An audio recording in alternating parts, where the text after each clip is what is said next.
Mi nuera me arrastró por el suelo y me dejó tirada en la banqueta bajo la lluvia, con sangre en la boca. El silencio que siguió fue más doloroso que el golpe. Hoy, voy a contarte algo que nunca pensé que contaría. Y si tú, por un segundo, sientes que esto te suena familiar, solo te pido que dejes un like y te suscribas. Me va a ayudar a continuar desahogándome. Me llamo Carmen Elena Vázquez. Tengo 73 años y vivo en una casita color rosa en Tepoztlán, Morelos. Pero hace apenas 6 meses, no sabía si volvería a tener un lugar al que llamar hogar, porque mi propio hijo me había convertido en una extraña en su casa. Era un martes por la tarde cuando todo comenzó a desmoronarse.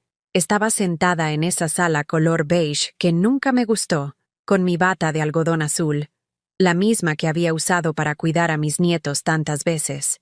Cuando decidí contarles sobre el día que fuimos al lago de Xochimilco, mi hijo Esteban tenía 8 años y se había caído de la trajinera. Yo me lancé al agua vestida para salvarlo, y nos reímos tanto después. ¿Otra vez con lo mismo, doña? Ya lo dijiste 2 veces, me escupió Marta, mi nuera, sin levantar la vista de su celular. Mejor duerma un rato, ¿no? Sus palabras me atravesaron como cristales. Eran las 5 de la tarde. Había sol entrando por la ventana, y yo solo quería compartir un recuerdo hermoso. Pero en esa casa de Naucalpan, mis recuerdos se habían vuelto estorbos. Esteban, mi único hijo, ni siquiera me miró. Se limitó a subir el volumen del televisor donde pasaban las noticias de TV Azteca y siguió mordiendo su torta de tamal. Yo me quedé ahí, con las manos arrugadas en el regazo, sintiendo cómo la garganta se me cerraba como si tuviera un nudo de alambre que no podía tragar. Esa fue la primera vez que pensé: en esta casa, yo ya no existo. Había llegado ahí hace 8 meses cuando cumplí 72 años. Marta había insistido tanto. Ay, suegrita, no puede estar sola en ese departamentito de Iztacalco. Los nietos la necesitan. Va a ser más feliz con nosotros. Aquí va a tener quien la cuide. Sus palabras sonaron como miel en mi oído. Después de enviudar hace 5 años, la soledad se había vuelto mi compañera más fiel. Ingenua de mí, vendí mi Tsuru azul, el que mi difunto esposo Rodolfo me había regalado para nuestro aniversario 25. Empaqué mis libros de Pedro Páramo y 100 años de soledad. Regalé mis geranios y mis bugambilias a la vecina doña Esperanza. Me despedí de mi independencia como quien se despide de un amor que sabe que no volverá a ver. La primera semana fue hermosa. Me prepararon una habitación pequeña pero acogedora, con paredes color durazno y una foto de Esteban de niño en su primera comunión sobre la mesita de noche. Marta me preparaba café de olla por las mañanas y me decía: «Ay, suegrita, qué bueno que ya está aquí con nosotros». Pero en menos de un mes, todo cambió. Comenzaron las indirectas como gotas de veneno, que el baño olía a medicina de viejitos, que hablaba mucho durante las comidas, que me metía donde no me llamaban cuando intentaba ayudar en la cocina. Un día encontré mi cepillo de dientes en la basura, junto con las cáscaras de plátano y los pañales sucios de mi nieta. Nadie me dio explicación. «Se ve que ya está muy gastado, suegri», me dijo Marta con una sonrisa que no llegaba a sus ojos. «Mejor cómprese uno nuevo, ¿no?». Esa noche, acostada en mi cama individual, escuchando el ronroneo del refrigerador y los ladridos lejanos de los perros del fraccionamiento, comencé a entender que no era bienvenida, que había cambiado mi libertad por la ilusión de pertenecer a una familia que ya no me quería cerca. El olor de mi cuarto se había vuelto mi refugio, una mezcla de la crema teatrical que usaba por las noches, el perfume maja que me regaló Rodolfo antes de morir y el aroma a páginas viejas de mis libros. Ahí, entre esas 4 paredes que no había elegido, comencé a entender que el amor de familia no se mendiga, se respeta o se pierde. Pero lo peor estaba por venir. Esa noche, mientras escuchaba el ruido del metro que pasaba a lo lejos, un sonido que me recordaba a mi departamento en Iztacalco, comencé a recordar todo lo que había hecho por esa familia, todo lo que había dado sin esperar nada a cambio, pero que ahora parecía invisible. Cuando Esteban se casó con Marta hace 12 años, yo vendí las joyas de mi mamá, un collar de perlas que había heredado de mi abuela Esperanza, para darles el enganche de la casa. 30,000 pesos que saqué de mis ahorros sin pensarlo 2 veces. Es para tu futuro, mijo, le dije mientras le entregaba el cheque en el Banco Banamex de División del Norte. Él me abrazó y me dijo: «Ay, ma, usted es la mejor. Algún día se lo voy a regresar». Nunca me lo regresó. Nunca me lo agradeció después de ese día. Cuando nació Santiago, mi primer nieto, me convertí en niñera de tiempo completo sin contrato ni pago. Todas las mañanas tomaba el metro de Iztacalco a Naucalpan, 1 hora y media de viaje, para cuidarlo mientras Marta trabajaba en la boutique de su hermana. Le cambiaba pañales, le preparaba sus biberones, lo llevaba al Parque de los Remedios, le cantaba las canciones de cuna que le había cantado a Esteban. «Duérmete, niño, duérmete ya, que viene el coco y te comerá». Los fines de semana, cuando ellos querían salir al Palacio de Hierro o a cenar en Polanco, yo me quedaba con Santiago, sin preguntarme si tenía planes, sin preguntarme si estaba cansada. Solo llegaban y me decían: «Ay, suegri, nos vamos a salir un ratito. Ahí está su comida en el refrigerador». Un ratito que se convertía en toda la noche. Cuando Santiago cumplió 2 años y nació Sofía, mi rutina se duplicó. Ahora eran 2 niños, 2 horarios diferentes, el doble de trabajo. Pero yo lo hacía con amor, pensando que estaba ayudando a mi familia, que estaba siendo la abuela que mis nietos necesitaban. Una tarde, mientras les daba de comer en su cocina integral, esa que yo había ayudado a pagar cuando se mudaron, escuché a Marta hablando por teléfono en la sala. «Sí, hermana, está perfecta la suegra, ni le pagamos nada y se queda todo el día. Es como tener una empleada gratis». Se rió con esa risa que ahora reconozco como crueldad disfrazada de diversión. Empleada gratis. Esas palabras se me clavaron en el pecho como agujas. Dejé la cuchara de plástico en el plato de Santiago y me quedé ahí, parada junto a la mesa del comedor, sintiendo cómo se me desmoronaba la ilusión de ser una abuela querida. Pero seguí callada. Seguí yendo todos los días. Cuando Esteban perdió su trabajo en la empresa de seguros, lo corrieron por llegar tarde constantemente. Fui yo quien los ayudó con los gastos. Saqué dinero de mi Afore, de mis ahorros del Infonavit. Hasta empeñé mi anillo de matrimonio en el Monte de Piedad de la Lagunilla. «Es solo mientras consigo algo, ma», me decía Esteban mientras yo le daba 2,000 pesos cada quincena. «Ya ve cómo está la cosa. Pero en cuanto me acomoden en otro lado, le pago todo». 2 años mantuve esa casa. 2 años pagué la luz, el gas, parte de la renta. 2 años comiendo puro frijol con tortilla en mi departamento para poder darles a ellos lo que necesitaban. Y cuando finalmente consiguió trabajo en una aseguradora nueva, nunca más me mencionó la deuda. Como si esos 20,000 pesos que le di hubieran sido un regalo navideño. El día que me diagnosticaron diabetes, hace 3 años, en el Hospital General, llamé a Esteban llorando. Tenía miedo. El doctor me había dicho que necesitaría tratamiento de por vida, que tenía que cambiar mi alimentación, que posiblemente tendría complicaciones.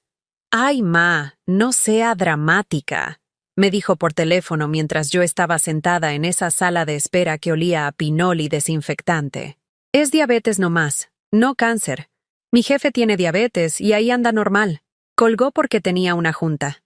Esa noche, sola en mi departamento, mientras me inyectaba insulina por primera vez, con las manos temblando porque nadie me había enseñado cómo, entendí que para mi hijo, mis miedos no importaban, que mi salud era un inconveniente, no una preocupación. Durante los siguientes meses, cuando las medicinas me costaban más de 1,000 pesos cada mes, nadie me preguntó cómo le estaba haciendo.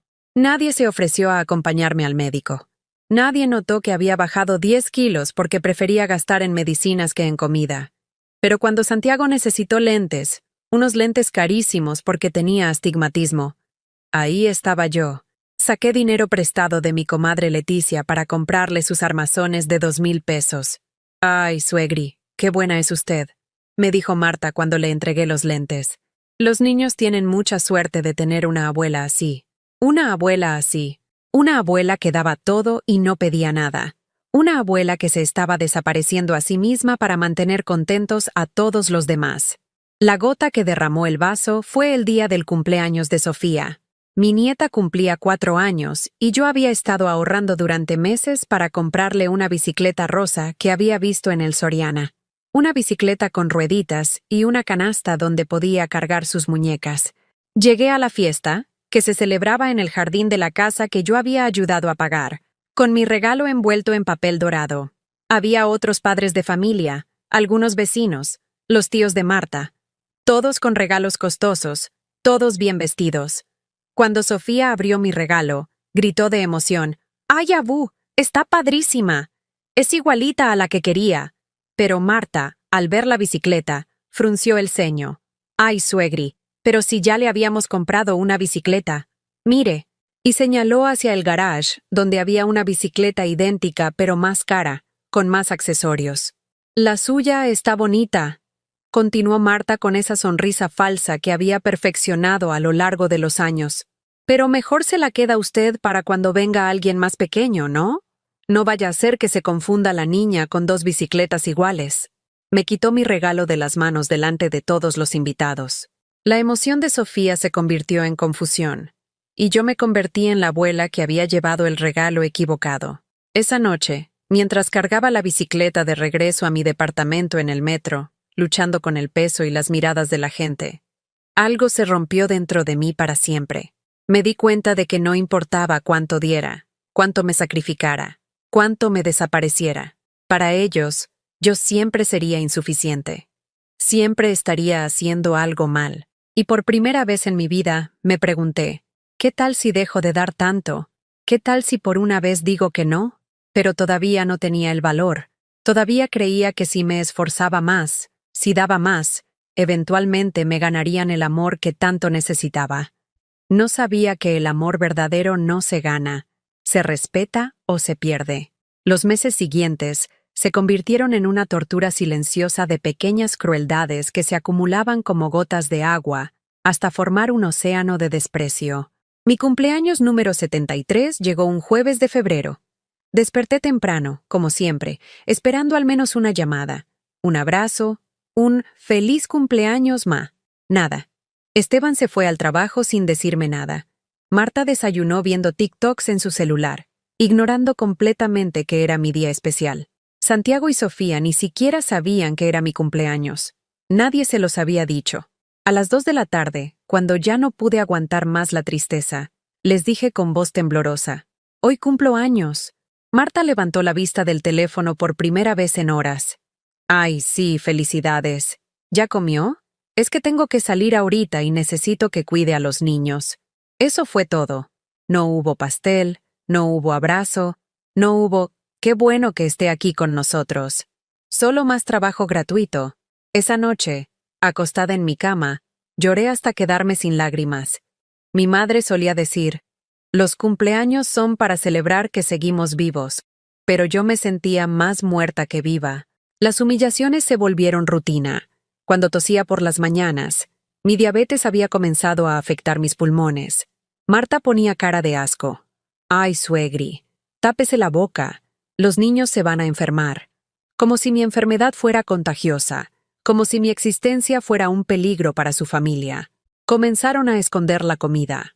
El yogurt que compraban para los niños desaparecía en el refrigerador cuando yo llegaba. Las galletas Marías que me gustaban para acompañar mi té de la tarde se terminaban misteriosamente. Un día encontré una nota pegada en el bote de café Nescafé.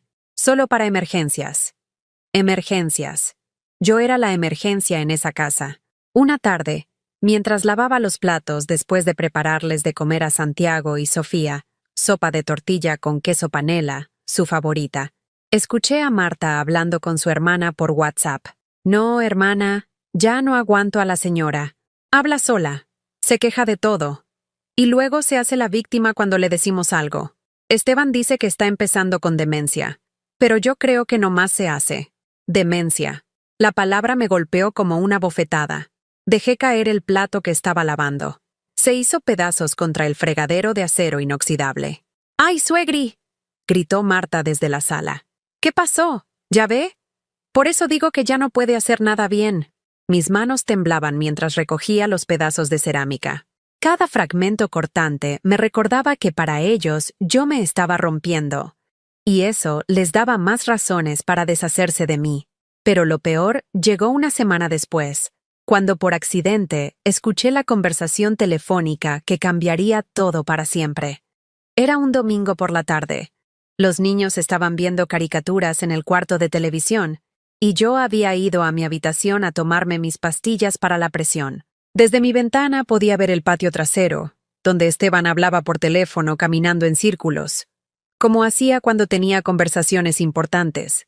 Al principio no puse atención, pero algo en su tono de voz me hizo detenerme.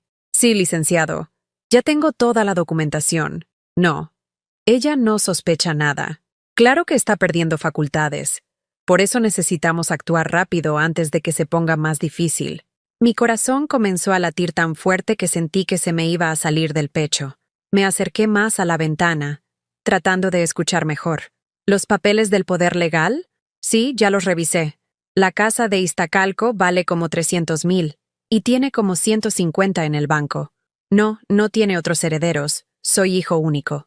Perfecto. Entonces el martes nos vemos para firmar todo. Se me nublaron los ojos. Sentí como si el mundo se estuviera desplomando debajo de mis pies.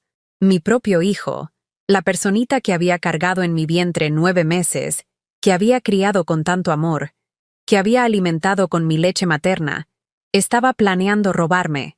No solo robarme el dinero, robarme mi libertad, robarme mi dignidad, declararme incapaz mental para quedarse con todo lo que mi esposo Rodolfo y yo habíamos construido durante 40 años de matrimonio.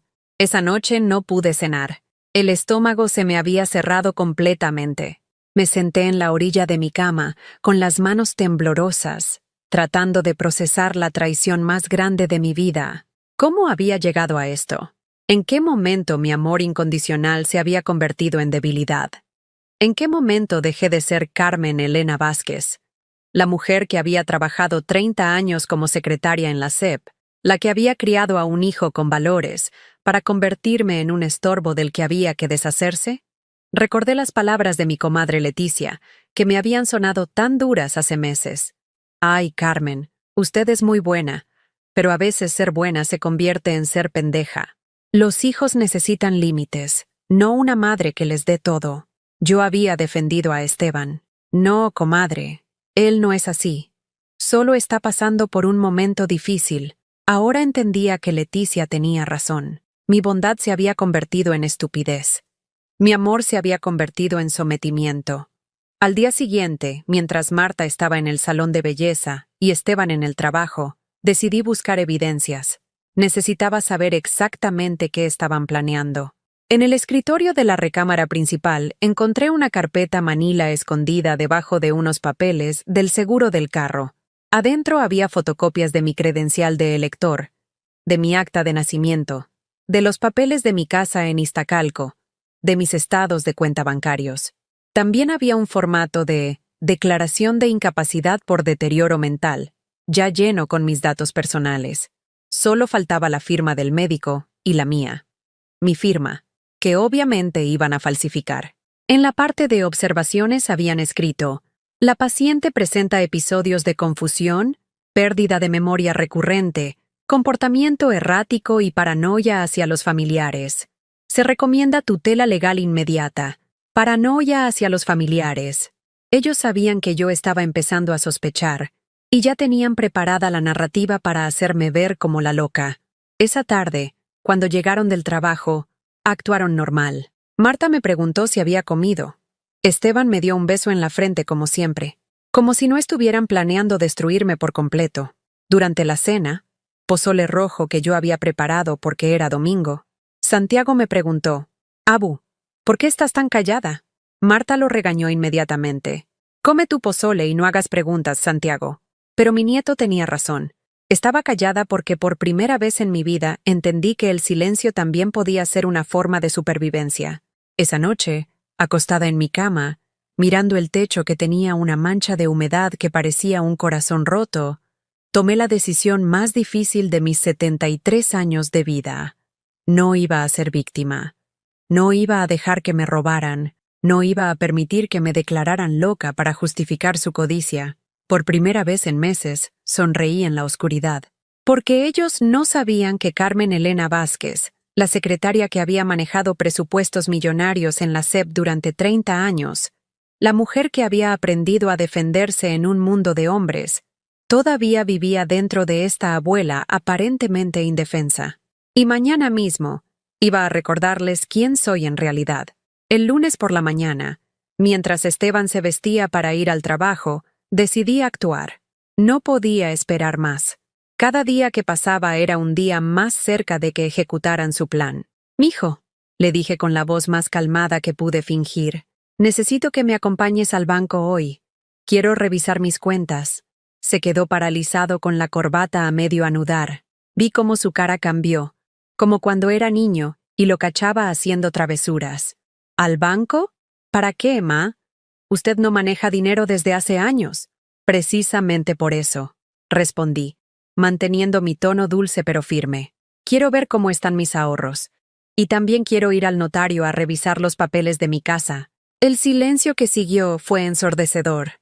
Marta, que estaba desayunando cereal en la cocina, dejó de masticar. Hasta los niños se quedaron callados viendo caricaturas. «Ma, no se preocupe por esas cosas», dijo Esteban, tratando de sonar casual, mientras terminaba de anudarse la corbata con manos temblorosas. «Yo me encargo de todo eso. Usted mejor descanse». «No, mijo. Ya descanso mucho. Quiero encargarme yo misma de mis cosas».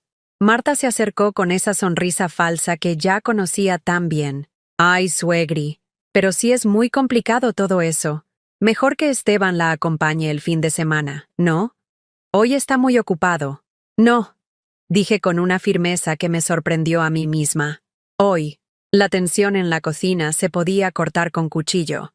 Esteban y Marta se miraron con esa complicidad de parejas que saben exactamente lo que está pensando el otro. «Está bien, ma», cedió Esteban finalmente, «pero no puede ser muy temprano. Tengo una junta importante a las 9». Mentira. Lo conocía desde que nació. Cuando mentía, se tocaba la oreja izquierda. Y ahí estaba, tocándose la oreja. A las 10 de la mañana estábamos en el banco Banamex de Satélite. Esteban caminaba nervioso a mi lado, revisando su celular cada 5 segundos. En la fila, trataba de convencerme de que no era necesario hacer ningún trámite. «Ma, mire que aquí hay mucha gente.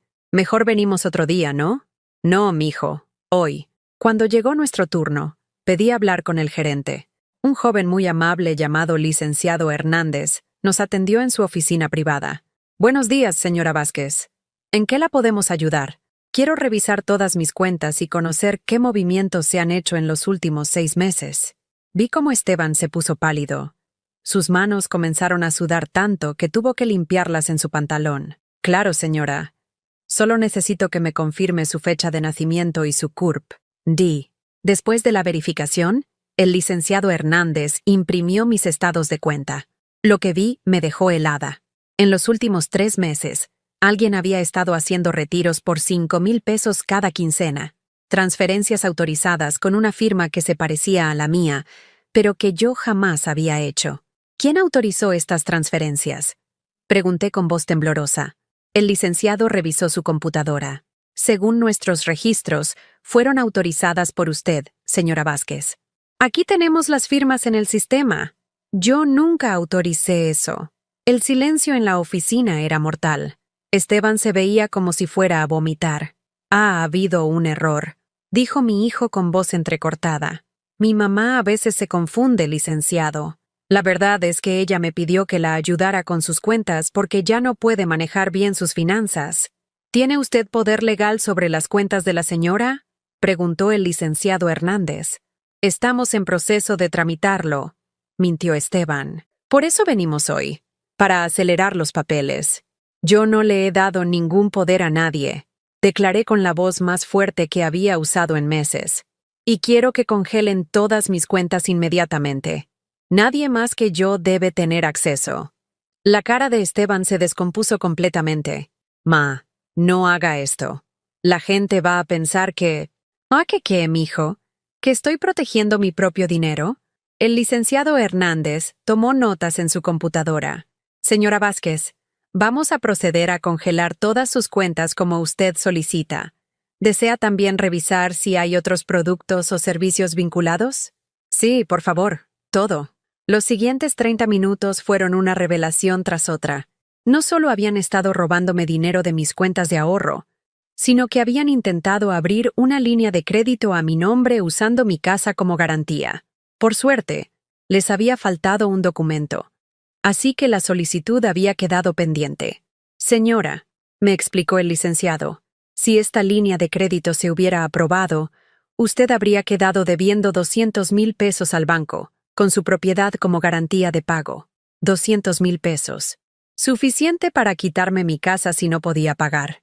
Salimos del banco en silencio absoluto. Esteban caminaba como zombi a mi lado. En el carro, explotó. ¿Cómo me pudo hacer eso, ma? Me dejó en ridículo con el licenciado. Ahora va a pensar que soy un ratero. ¿Y no lo eres? Le pregunté con una calma que no sabía que tenía. Se quedó mudo. Por primera vez en meses, no tenía respuesta. Cuando llegamos a la casa, Marta nos esperaba en la sala. Había estado llorando. Tenía los ojos rojos e hinchados. ¿Qué pasó?, preguntó con voz quebrada. Esteban no respondió. Se fue directo a su cuarto y azotó la puerta. «Suegri», me dijo Marta acercándose con las manos juntas, como cuando los niños piden perdón. «Tenemos que hablar». «Sí, tenemos que hablar». Se sentó a mi lado en el sillón. Ese mismo sillón donde había recibido tantos desprecios. Lo que pasó, lo del dinero. Esteban lo hizo por desesperación. Debemos la colegiatura de los niños. Se nos juntaron las tarjetas de crédito, y él no sabía cómo decirle. ¿Y por eso decidieron robarme? No es robo. Usted es familia. Lo que es suyo es nuestro también, ¿no? Además, cuando usted se muera, todo va a ser de Esteban de todas formas. Cuando usted se muera. Las palabras salieron de su boca con tanta naturalidad que me di cuenta de que para ella yo ya estaba muerta. Solo esperaban a que mi cuerpo se diera cuenta. «Marta», le dije levantándome del sillón, «empaca mis cosas, me voy mañana». «¿Cómo que se va? ¿A dónde? Usted no tiene a dónde ir. Eso es problema mío». Esa noche fue un infierno. Esteban entró a mi cuarto a las 11, cuando pensaba que ya estaba dormida. «Ma, no puede irse». «¿Qué van a decir los vecinos? ¿Qué voy a decirle a la gente del trabajo?» «Diles la verdad, que corriste a tu mamá por ladrón». «Yo no soy ladrón. Solo tomé prestado dinero que tarde o temprano iba a ser mío. Y lo iba a reponer. Se lo juro por mis hijos». «¿Con qué? ¿Con más dinero robado?» Se puso a llorar. Mi hijo de 42 años, llorando como cuando tenía 5 y se había portado mal. «Ma, perdóneme. Estoy desesperado. No sabía qué hacer. Las deudas nos están asfixiando y usted tiene tanto dinero guardado. ¿Y por eso me querían declarar loca?» Se quedó helado. «¿Cómo supo?» «Encontré los papeles, Esteban. Los papeles donde dicen que estoy loca, que tengo demencia, que necesito tutela. Todo falso. Ma, entienda, era la única forma de protegerla. Usted está muy grande, muy frágil. Necesita que alguien cuide su dinero. Lo que necesito es que mis hijos me respeten, pero eso ya no va a pasar». Al día siguiente, mientras empacaba mis pocas pertenencias, Santiago entró a mi cuarto. «Abú, ¿por qué te vas?» Era la primera persona en esa casa que me preguntaba algo con amor genuino. «Porque a veces, mi nieto, las abuelas necesitan su propio espacio. ¿Pero vas a venir a visitarnos?» Lo abracé fuerte, respirando su olor a shampoo de bebé y a inocencia. «Siempre voy a estar aquí para ti, Santiago, pero ya no voy a vivir en esta casa». ¿Es porque papá y mamá se portaron mal contigo? Los niños ven todo. Saben todo. Solo que los adultos pensamos que no. Los adultos a veces cometen errores muy grandes, mijo. ¿Y ya no se pueden arreglar? Algunos errores sí se pueden arreglar, otros no. Esa tarde, con mi maleta de rueditas y mi bolsa de mandado, salí de esa casa por última vez. Marta no se despidió. Esteban tampoco. Solo Santiago y Sofía corrieron hasta la puerta para darme un abrazo. Y por primera vez en meses, no lloré, porque finalmente había entendido que no se puede comprar amor. Solo se puede exigir respeto, y el respeto empieza por una misma. El taxi me dejó frente a mi departamento en Iztacalco a las 4 de la tarde. Hacía 8 meses que no pisaba este lugar. pero la llave dorada todavía giraba perfectamente en la cerradura. Al abrir la puerta, me recibió ese olor que había extrañado sin saberlo. Una mezcla de lavanda, libros viejos y el detergente Ariel que siempre usaba. Mi hogar, mi verdadero hogar. Caminé despacio por cada rincón, como si fuera la primera vez que lo veía.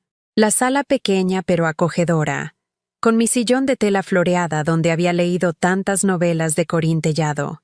La mesa del comedor donde Rodolfo y yo habíamos desayunado juntos durante 40 años, donde había ayudado a Esteban con sus tareas de primaria, donde había llorado cuando me dijeron que mi marido tenía cáncer. El departamento estaba tal como lo había dejado. Doña Esperanza, mi vecina, había cumplido su promesa de venir a limpiar cada 15 días. Mis plantas habían muerto, sí, pero los muebles estaban impecables, sin una mota de polvo. Me senté en mi sillón y por primera vez en 8 meses, respiré profundo sin sentir que alguien me estaba juzgando por el sonido de mi respiración. Silencio. Pero no el silencio cruel de ser ignorada. El silencio hermoso de estar en paz. Esa primera noche sola, después de tanto tiempo, fue reveladora. Preparé quesadillas de flor de calabaza, algo que no había podido comer en casa de Esteban porque a Marta le daba asco el olor, y me serví un vaso de agua de Jamaica bien fría. Puse música de José José en mi radio viejo, esa que Rodolfo me había regalado para nuestro aniversario 15. Lo pasado, pasado, no me da temor enfrentar mañana. Las palabras de la canción cobraron un significado nuevo. Por primera vez en meses, no tenía que pedirle permiso a nadie para escuchar mi música. No tenía que soportar los regaños por hacer ruido. No tenía que esconder mis pastillas ni disculparme por toser. Esa noche dormí en mi propia cama, entre mis propias sábanas que olían a suavitel de coco, sin escuchar los ronquidos de Esteban del cuarto de al lado, ni los llantos de Sofía pidiendo agua a medianoche. Dormí 10 horas seguidas, 10 horas que mi cuerpo necesitaba desesperadamente después de meses de insomnio y estrés. Al día siguiente, martes, decidí hacer algo que llevaba años postergando. Fui al mercado de Sonora a comprar plantas nuevas. Tomé el metro en Iztacalco, como hacía antes, sintiendo esa libertad extraña de poder ir a donde quisiera sin tener que avisar, sin tener que pedir permiso, sin tener que justificar por qué necesitaba salir. En el metro, una señora mayor se sentó a mi lado. Llevaba una bolsa de mandado llena de chiles poblanos y me sonrió. «Qué bonito día, ¿verdad?», me dijo. «Sí», le respondí, y por primera vez en mucho tiempo, realmente lo sentía así. «¿Va al mercado?». «Sí, a comprar plantas. Voy a empezar un jardín nuevo». «Ay, qué bonito. Yo también tengo mi jardincito. Las plantas son como los hijos. Si las cuidas con amor, te dan muchas alegrías. Si las descuidas, se mueren». Sus palabras se me clavaron en el corazón, pero no con dolor, sino con claridad. Yo había cuidado con amor, pero a las personas equivocadas. Ahora era tiempo de cuidarme a mí misma. En el mercado de Sonora compré geranios rojos, bugambilias moradas, una planta de hierbabuena y una de albahaca. El señor que me vendió las plantas, don Aurelio, según decía su gafete, me ayudó a escoger las macetas y me regaló una bolsita de tierra especial. «Para que arranquen con fuerza», me dijo guiñándome el ojo. «Para que arranquen con fuerza, como yo». De regreso en mi departamento, pasé toda la tarde trasplantando mis nuevas plantas en el pequeño balcón que daba a la calle. Mis manos se llenaron de tierra, mis uñas se ensuciaron, y me dolió la espalda de estar agachada tanto tiempo. Pero era un dolor diferente. Era el dolor de crear algo nuevo, no el dolor de ser destruida por otros. Mientras regaba mis plantas con una regadera amarilla que había encontrado en el closet del baño, sonó mi teléfono. Era un número desconocido. «¿Señora Carmen Vázquez?» «Sí, soy yo. Habla el licenciado Martínez, del despacho jurídico Hernández y Asociados. El licenciado Hernández del banco nos contactó porque usted mencionó que podría necesitar asesoría legal». No recordaba haber mencionado eso, pero tampoco recordaba muchas cosas de ese día tan intenso en el banco. ¿Podría venir a nuestras oficinas mañana? Nos gustaría platicarle sobre algunas opciones legales que tiene disponibles en su situación. Al día siguiente, el miércoles, llegué puntual a las oficinas en la colonia Roma Norte. El licenciado Martínez era un hombre de unos 50 años, con una sonrisa honesta y un apretón de manos firme. Señora Vázquez, por lo que nos comentó el licenciado Hernández, usted fue víctima de intentos de fraude por parte de familiares. ¿Es correcto? Sí, mi hijo y mi nuera. Lamento mucho escuchar eso. Desafortunadamente, el abuso financiero a personas mayores por parte de familiares es más común de lo que la gente piensa. Me explicó que tenía varias opciones legales. Podía presentar una denuncia penal por fraude. Podía solicitar una orden de restricción para que no se acercaran a mis propiedades y cuentas bancarias, y podía crear un fideicomiso para proteger mis bienes de futuras tentativas de apropiación. ¿Un fideicomiso? Es una figura legal donde usted puede ser la beneficiaria de sus propios bienes, pero con protecciones adicionales. Si alguien intenta declararla incapaz o manipular sus finanzas, el fideicomiso actúa como un escudo legal. Esa tarde salí del despacho con una carpeta llena de documentos y una sensación nueva en el pecho. Por primera vez en mi vida adulta, estaba tomando decisiones importantes completamente sola. No le estaba pidiendo opinión a Esteban. No le estaba consultando a nadie. Era mi dinero, mi vida, mis decisiones. El jueves decidí hacer algo que llevaba años queriendo hacer. Me inscribí en clases de baile en el Centro Cultural de la Delegación. Bailes de salón para personas de la tercera edad, los jueves y viernes de 4 a 6. ¿Tiene pareja de baile?, me preguntó la instructora, una señora alegre llamada Esperanza. No, vengo sola. Perfecto. Aquí hay varios señores que también vienen solos. Van a formar parejas rotativas. En mi primera clase conocí a don Fernando, un viudo de 75 años que había sido empleado del IMSS toda su vida. Era amable, respetuoso, y bailaba danzón como los ángeles. ¿Primera clase?, me preguntó mientras bailábamos Nereidas. Primera clase después de muchos años de no hacer nada por mí misma. Ah, yo entiendo. Yo también vine aquí después de que mi esposa murió. Los hijos me decían que me quedara en casa viendo televisión, pero uno tiene que seguir viviendo, ¿no? Seguir viviendo. ¿Qué concepto tan revolucionario después de meses de apenas sobrevivir? Esa noche, mientras preparaba una cena sencilla, sopa de tortilla con aguacate y queso fresco, sonó mi teléfono. Era Santiago. Abu, ¿cómo estás? Muy bien, mi nieto. ¿Y tú? Triste. Te extraño mucho. Se me llenaron los ojos de lágrimas, pero eran lágrimas diferentes. Lágrimas de amor real, no de dolor. Yo también te extraño, Santiago.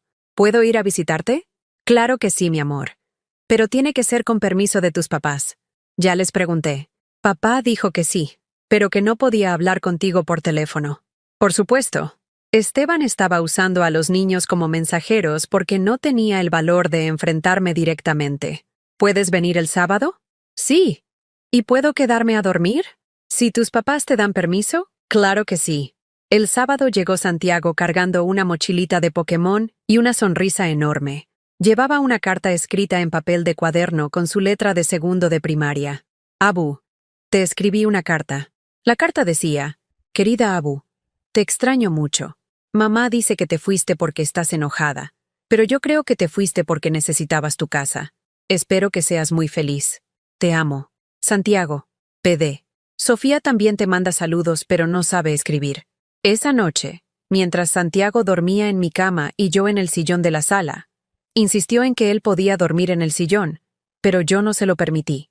Me di cuenta de algo fundamental. No había perdido a mi familia. Había perdido a las personas que me lastimaban, pero el amor verdadero, el amor limpio y honesto de mis nietos, ese seguía intacto. El domingo, antes de regresar a Santiago con sus padres, fuimos juntos al Parque de los Venados. Mientras él jugaba en los columpios, me senté en una banca bajo la sombra de un fresno y observé a otras familias. Vi abuelas que corrían detrás de sus nietos riendo. Vi abuelos que compartían elotes y raspados con sus nietas. Vi familias donde los mayores eran tratados con cariño y respeto, no como cargas o estorbos. Y entendí que yo merecía eso también, que había pasado tanto tiempo aceptando migajas de afecto, que había olvidado cómo se sentía el amor verdadero. Cuando llevé a Santiago de regreso a Naucalpan, Esteban salió a recibirlo, pero no me dirigió la palabra. Marta ni siquiera salió de la casa. «Adiós, Abu», me dijo Santiago abrazándome fuerte. «¿Puedo venir la próxima semana?» «Cuando tus papás digan que sí». Mientras el taxi me llevaba de regreso a Iztacalco, por primera vez en meses, no lloré por la separación, porque había entendido algo fundamental. La distancia no daña el amor verdadero. Lo purifica. Esa noche, regando mis plantas nuevas bajo la luz amarilla del balcón, me di cuenta de que estaba empezando a florecer de nuevo, y apenas era el comienzo. 3 semanas después de mi regreso a Iztacalco, cuando ya había establecido una rutina de libertad, mis clases de baile, mis plantas floreciendo, mis caminatas matutinas al mercado, recibí la llamada que sabía que eventualmente llegaría. Era Marta, y por primera vez en meses, su voz sonaba desesperada. «Suegri, necesitamos hablar. Urgente». «¿Sobre qué?»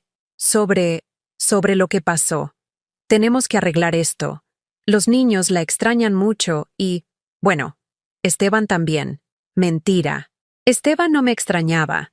Las cuentas congeladas los estaban asfixiando, y ahora necesitaban mi perdón para poder acceder a lo que consideraban su herencia en vida. ¿Qué propones? ¿Puede venir el domingo? Vamos a hacer una comida familiar. Con los niños. Como antes. Como antes. Como cuando me utilizaban de niñera gratuita y me trataban como un mueble más de la casa. Está bien. Voy el domingo a las 2. Colgué sabiendo que no iba a ser una reunión familiar. Iba a ser el último intento de manipulación antes de que tomaran medidas más drásticas. El sábado, en mi clase de baile, le conté a don Fernando sobre la invitación. ¿Y usted quiere ir? Me preguntó mientras practicábamos un vals. Necesito ir. Para cerrar este capítulo de mi vida. ¿Ya decidió qué va a hacer? Sí. Pero primero quiero escuchar qué tienen que decir. Don Fernando me apretó la mano con cariño paternal. Usted ya no es la misma mujer de hace un mes, Carmen. Confíe en su fuerza. El domingo llegué puntual a las 2. La casa se veía diferente. Más limpia, más ordenada. Habían puesto flores frescas en la mesa del comedor y hasta habían preparado mi comida favorita. Mole poblano con pollo. Hasta Santiago y Sofía estaban vestidos como para una ocasión especial. ¡Abu!, gritaron corriendo hacia mí. Sus abrazos me llenaron de esa calidez que había extrañado tanto. Esteban apareció en la sala con una sonrisa forzada y me dio un beso en la mejilla que se sintió como hielo. «Ma, qué bueno que vino. Los niños no han parado de preguntar por usted. Durante la comida, todo fue perfecto. Demasiado perfecto». Marta me sirvió las porciones más grandes. Esteban me preguntó por mi salud. Los niños me contaron de la escuela. Era como una obra de teatro donde todos conocían su papel a la perfección. Pero yo ya no era el público inocente que se tragaba la actuación. Después del postre, flan napolitano, mi favorito, Marta llevó a los niños a su cuarto para que vieran una película. Era la señal. Ahora venía la verdadera conversación. Esteban se aclaró la garganta. «Ma, queremos pedirle perdón. Los escucho. Lo que pasó, lo del dinero, fue un error. Estábamos desesperados, teníamos muchas deudas, y pensamos que usted no se iba a dar cuenta de unos cuantos retiros pequeños. Unos cuantos retiros pequeños. 30,000 pesos en 3 meses. Pero ya entendimos que estuvo mal», continuó Marta, regresando a la sala con los ojos vidriosos. «Queremos compensarla. Queremos que regrese a vivir con nosotros». ¿A cambio de qué? Se miraron entre ellos con esa complicidad que ya conocía. «Bueno», dijo Esteban, «tendríamos que hacer algunos arreglos legales para que esto no vuelva a pasar. Para protegerla». Ahí estaba, la verdadera razón de la invitación. ¿Qué tipo de arreglos?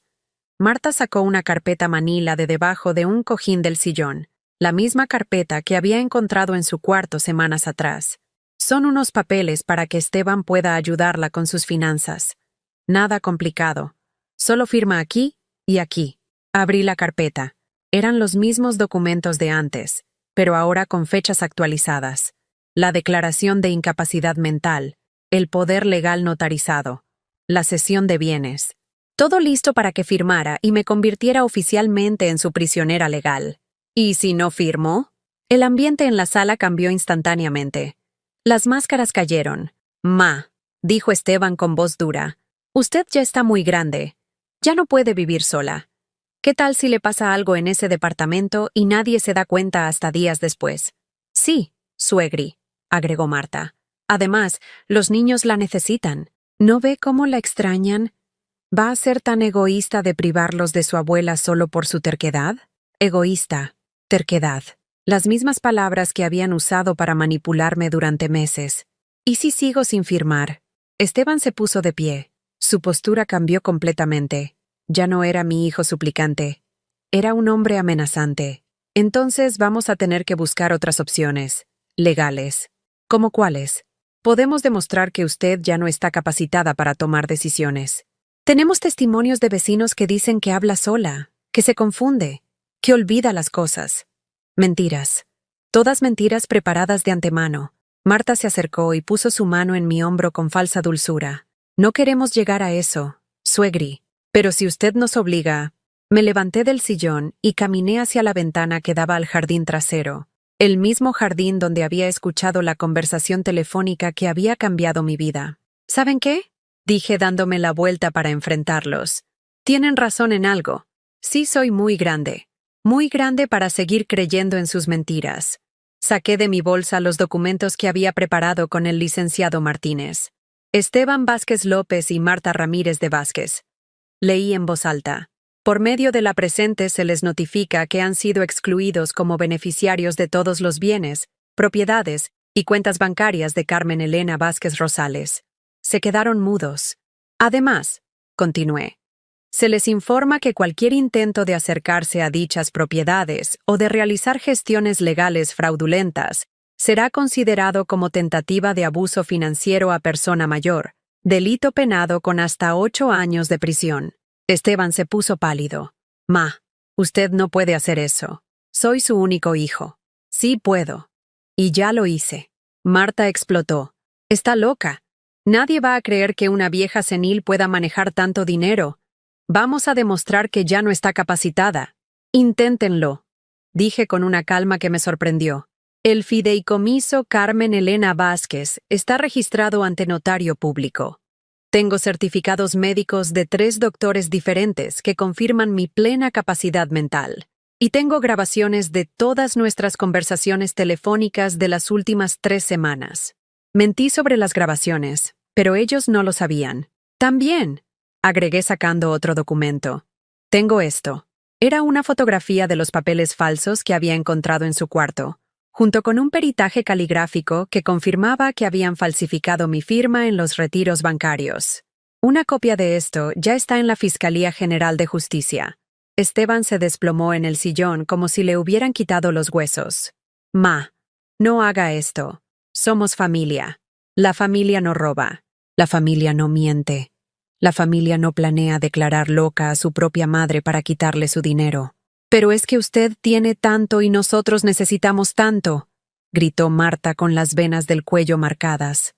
No es justo que usted tenga todo guardado mientras nosotros nos endeudamos. ¿No es justo? ¿No es justo que una mujer de 73 años que trabajó toda su vida tenga sus propios ahorros? En ese momento, Santiago y Sofía aparecieron en la sala. Habían escuchado los gritos. ¿Por qué están gritando?, preguntó Santiago con los ojos asustados. Abu, dijo Sofía acercándose a mí. ¿Ya te vas otra vez? Me arrodillé para quedar a su altura y los abracé a los dos. Mis nietos hermosos, ustedes siempre van a ser lo más importante en mi vida. Pero Abu necesita vivir en su propia casa para estar feliz. ¿Pero podemos visitarte? Siempre. Cuando quieran. Pero tienen que pedirle permiso a sus papás. Me dirigí hacia la puerta. Esteban me siguió. Ma, si se va ahorita, no vuelva nunca. Me detuve en el marco de la puerta y me volteé para verlo por última vez como mi hijo. Esteban, yo te di la vida. Te di todo mi amor. Te di mi dinero cuando lo necesitaste. Te di mi tiempo, mi esfuerzo, mi cuidado. Te di a mi única nuera la bienvenida como si fuera mi propia hija. Les di a mis nietos todo mi corazón. Se me quebró la voz, pero continué. Pero nunca más les voy a dar mi dignidad. Salí de esa casa sabiendo que era la última vez. no con tristeza, sino con una sensación extraña de libertad. En el taxi de regreso a Iztacalco, mientras veía pasar las calles de una ciudad que había vuelto a ser mía, me di cuenta de algo fundamental. No había perdido a mi familia ese día. La había recuperado, porque por primera vez en mi vida, mi familia era yo misma. Una semana después del confronto final, desperté por primera vez en meses sin esa sensación de peso en el pecho. El sol entraba por la ventana de mi recámara, iluminando las partículas de polvo que flotaban en el aire como pequeñas estrellas doradas. Era martes, 15 de octubre, y por primera vez en 73 años de vida, no tenía que rendirle cuentas a nadie sobre cómo iba a pasar mi día. Me levanté sin prisa, me preparé un café de olla con canela, el que me gustaba fuerte, no el aguado que preparaba Marta, y me senté en mi balcón a ver pasar la vida. Los vecinos salían rumbo al trabajo. Los niños caminaban hacia la escuela con sus mochilas pesadas. Las señoras del edificio barrían sus entradas con esa dedicación ritual que solo las mujeres mexicanas conocemos. Por primera vez, no sentí prisa por hacer nada para nadie más. A las 10 de la mañana, tomé una decisión que había estado posponiendo durante años. Llamé a la agencia de viajes que estaba en la esquina de División del Norte. Buenos días. Quiero información sobre viajes a Oaxaca. ¿Para cuántas personas? Para una. Solo para mí. Esas 3 palabras me sonaron como música celestial. Solo para mí. La señorita me explicó que había un tour de 5 días que incluía visita a Monte Albán, los talleres de barro negro en San Bartolo Coyotepec y las playas de Puerto Escondido. ¿Cuándo le gustaría viajar? La próxima semana. Rodolfo siempre había querido conocer Oaxaca. Durante 40 años de matrimonio lo habíamos estado planeando, pero nunca llegaba el momento adecuado. Siempre había algo más importante. Los gastos de Esteban, las deudas de la casa, las emergencias familiares que se tragaban nuestros ahorros para vacaciones.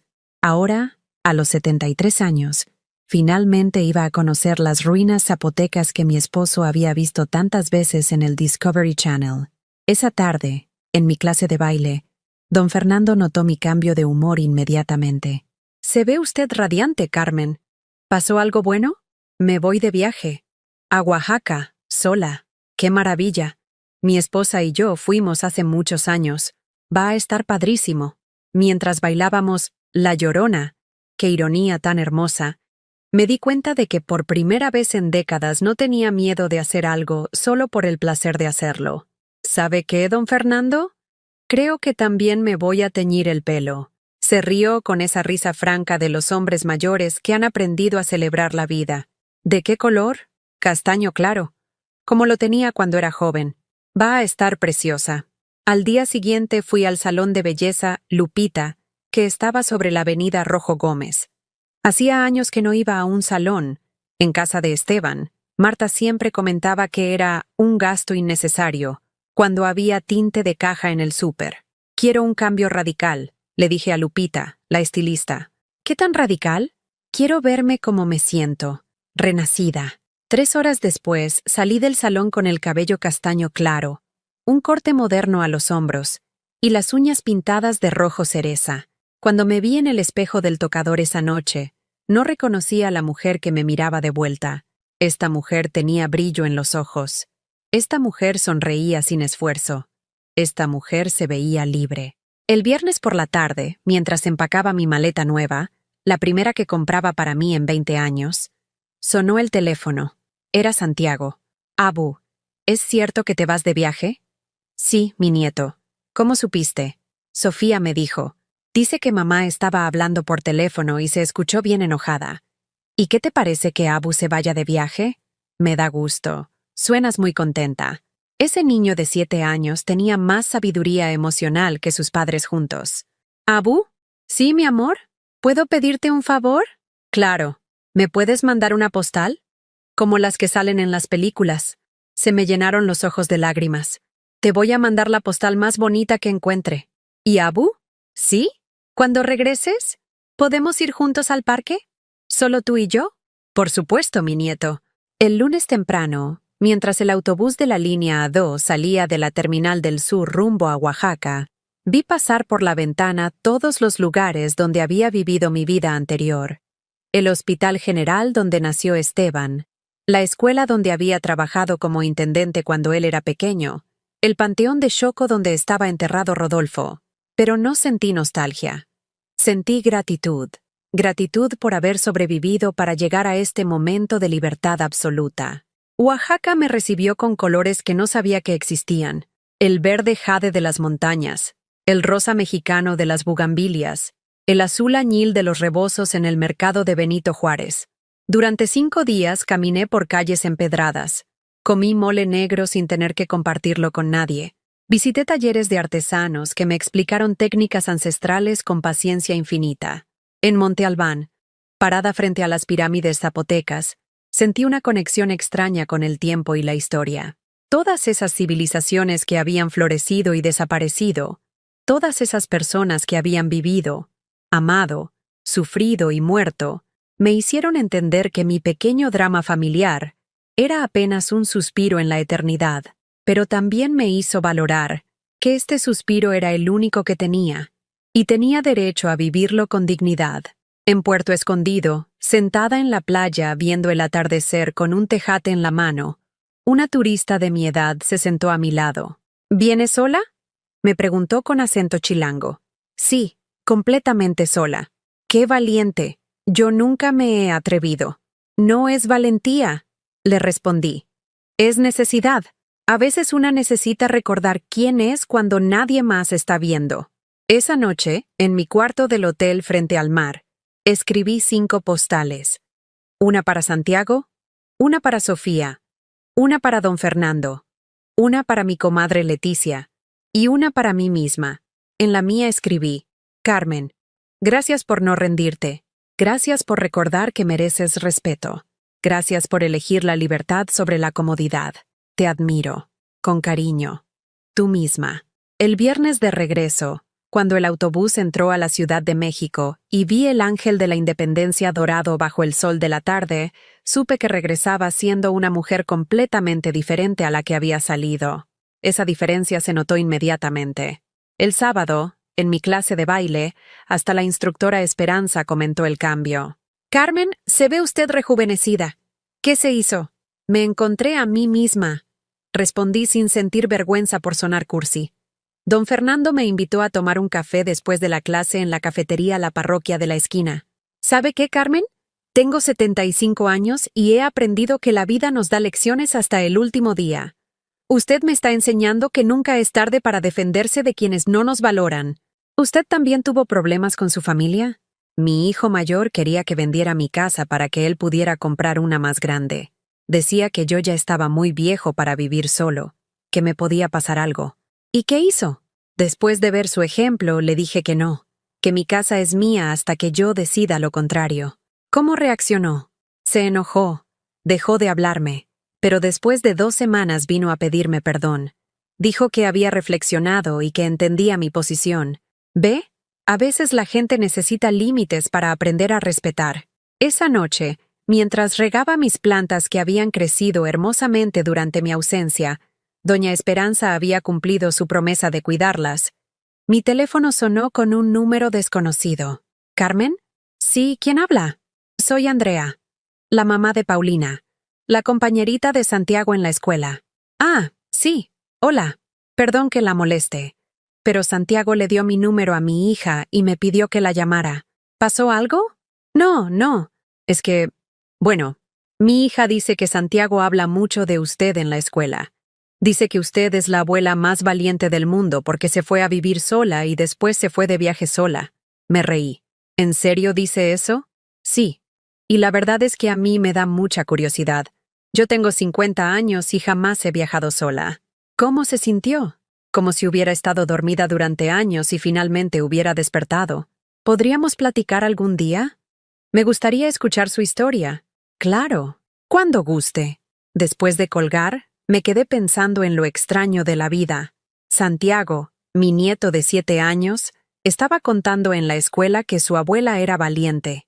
Los adultos de su familia me veían como una vieja problemática, pero él me veía como una heroína.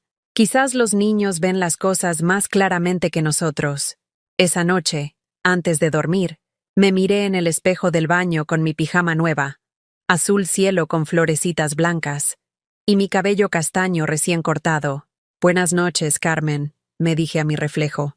Mañana empezamos otro día de libertad. Y por primera vez en 73 años, esas palabras no me dieron miedo. Me dieron esperanza. Cuando el taxi se detuvo frente a mi pequeño departamento en Iztacalco, sentí que atravesaba un umbral invisible hacia mi propia vida.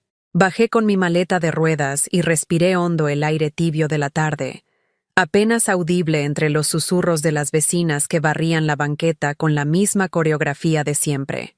Al entrar, la cerradura giró sin resistencia, y el aroma a detergente y a papel viejo me envolvió como un abrazo sin preguntas. Acomodé mis pocas pertenencias en los rincones que una vez fueron testigos de mi felicidad y de mi dolor, y al posar la mirada en el sillón floreado, comprendí que cada arruga de la tela contaba historias de risas, de lecturas nocturnas y de tazas de café compartidas. Esa primera noche, dormí con una calma desconocida. El colchón, firme pero confortable, me permitió descansar sin el eco lejano de pasos que entraban y salían, ni el murmullo indiferente de la tele. Soñé que caminaba por un sendero cubierto de geranios rojos y bugambilias moradas, mis plantas renacidas tras mi ausencia. En el sueño, una voz me susurraba que la dignidad recuperada era un tesoro más valioso que todos los ahorros del mundo, y desperté con el corazón ligero, como si hubiera soltado el peso de décadas de sacrificio. Al día siguiente, levanté la cama, abrí la ventana y dejé que el sol inundara la habitación. Coloqué un pequeño altar junto al buró, una foto de Rodolfo sonriendo, mi collar de perlas heredado de mi abuela y un frasco con tierra nueva para mis semillas de hierbabuena. Hice café de olla, con canela y piloncillo, y lo serví en mi taza favorita, sin prisas, saboreando cada sorbo. Leí unos poemas de Sor Juana Inés de la Cruz, y sentí que, como ella, yo también reivindicaba mi voz en un mundo que a veces nos silenció. Durante esa semana, establecí una rutina que me devolvió la alegría de vivir. Por las mañanas iba al mercado de Sonora a comprar frutas frescas y flores para mi mesa.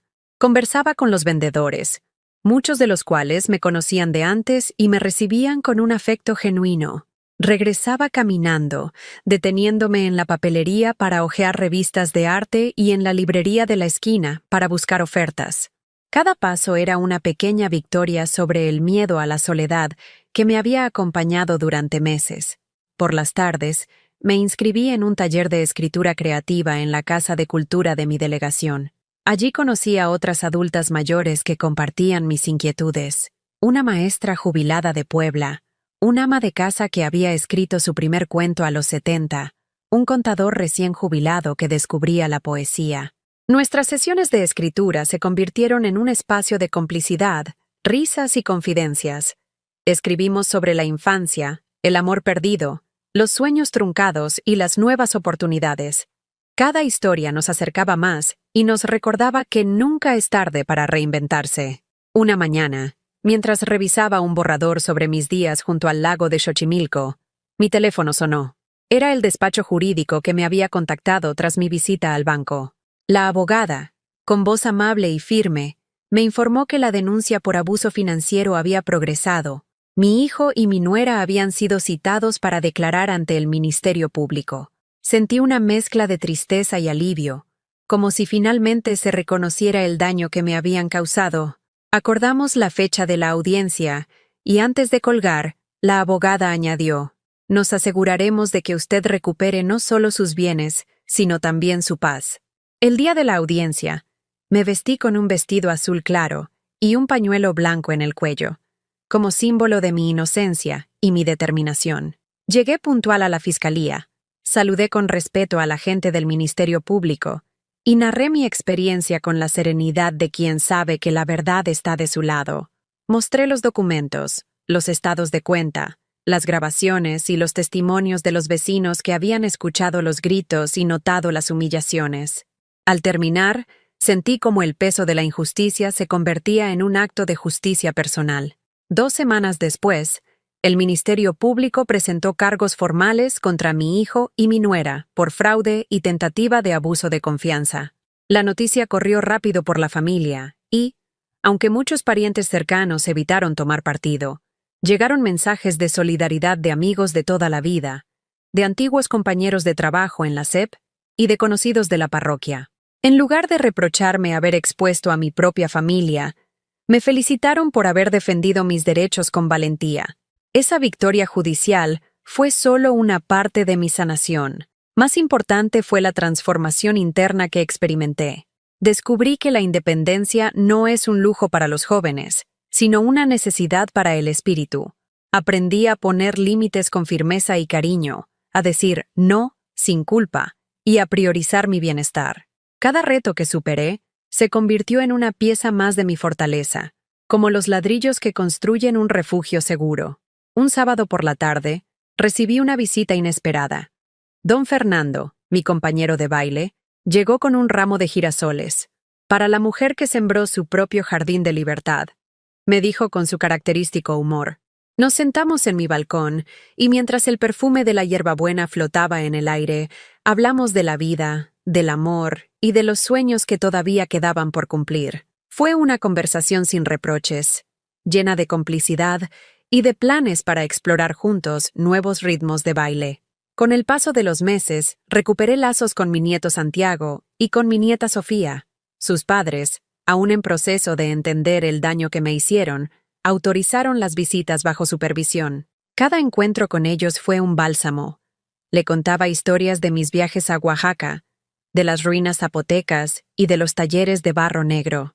Les mostraba las postales que les había enviado y los llevaba a mi jardín a enseñarme cómo germinaban las nuevas plantas.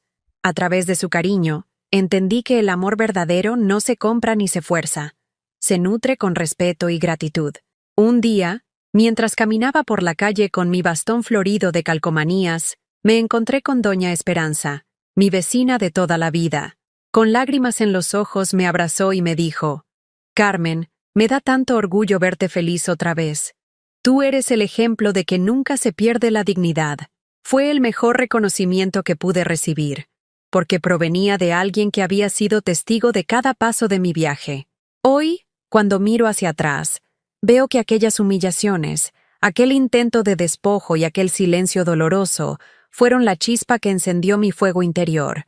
Comprendí que la familia que se fundamenta en el egoísmo y la codicia no es una familia digna de mi entrega, y que el amor propio no es vanidad, sino el cimiento imprescindible para amar y para dar sin perderse.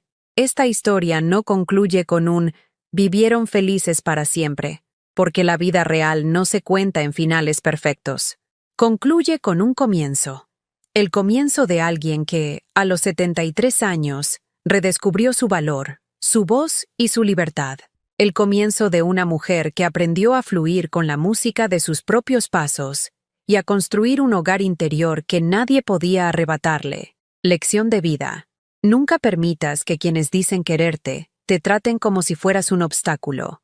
El verdadero amor y el respeto se demuestran siendo recíprocos, y el primer paso para exigirlos es amarte a ti misma y reconocer tu merecimiento de dignidad en cada etapa de la vida. ¿Ya viviste o conoces a alguien que haya pasado por algo parecido? Responde en los comentarios. Si te gustó el video, deja tu like y suscríbete al canal para que este mensaje llegue a alguien que necesita escucharlo.